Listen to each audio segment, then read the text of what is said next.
बघणार आहोत काळी मिरी पूड घरी कशी बनवायची ते। तर बनवायला सुरुवात करूया। खूप गुणकारी अशी काळी मिरी पूड आहे। बऱ्याच पदार्थांमध्ये याचा उपयोग होतो आणि चटपटीत पदार्थांमध्ये जर वेळेवर काळी मिरी पूड बनवायची म्हटलं तर वेळ लागते, त्यामुळेच आपण आधी बनवून ठेवली तर प्रत्येक वेळेवर ही उपयोगी ठरते आणि वेळ सुद्धा वाचतो। त्यामुळे हे कशी बनवायची ते बघूया। तर इथे मी अर्धी वाटी काळे मिरे घेतलेले आहेत आणि छान असे ते भाजून घ्यायचे आहेत आपल्याला मीडियम फ्लेमवर।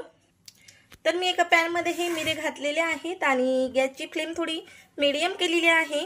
याचं मॉइश्चराइज जाईपर्यंत आपल्याला हे भाजायचे आहे आणि मंद गॅसवर भाजायचे आहेत।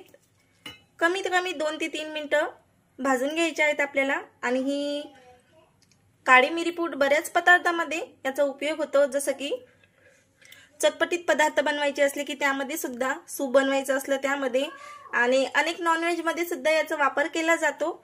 आणि ही जर छानपैकी 1 ते 1.5 मिनिट झालेला आहे आणि याचं मॉइश्चराइज सुद्धा गेलेलं आहे।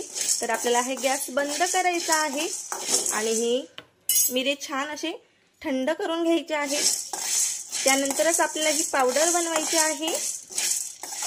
तर आपण हे थंड करून घेऊया। तर एका मोठ्या प्लेट मध्ये मी ही मिरी काढून घेतलेली आहेत आणि छानपैकी याला थंड करून घ्यायचे आहेत। आणि जास्त मिरी भाजू द्यायचे नाहीत, हलकेसेच भाजून घ्यायचे आहेत, जेणेकरून त्याचा ओलसरपणा किंवा ओलावा निघून जाईल आणि छान असे ड्राय होतील। आणि थंड झाल्यानंतर आपल्याला मिक्सरच्या भांड्यामध्ये टाकून याची पावडर तयार करायची आहे। तर मिरे छान असे थंड झालेले आहेत, ते आता आपण एका मिक्सरच्या भांड्यामध्ये घालून घेणार आहोत।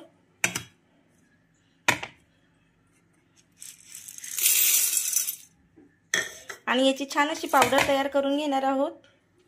तर रेडी झालेली आहे आपली काळी मिरी पूड। इथं बघू शकता एकदम छान अशी आणि स्वच्छ सुद्धा।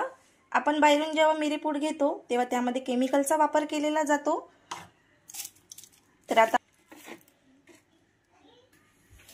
तर याला पन्नी लावण्याचं कारण म्हणजे हे छान यामध्ये भरल्यानंतर याचं झाकण पॅक करून घ्यायचं आहे आणि पन्नीचं सुद्धा म्हणजे सुगंध टिकून राहील। आणि इथं बघू शकता तुम्ही अतिशय छान अशी काळी मिरी पूड झालेली आहे आणि तयार आहे आपली काळी मिरी पूड। तर कशी वाटली तुम्हाला रेसिपी नक्की कमेंट करून सांगा।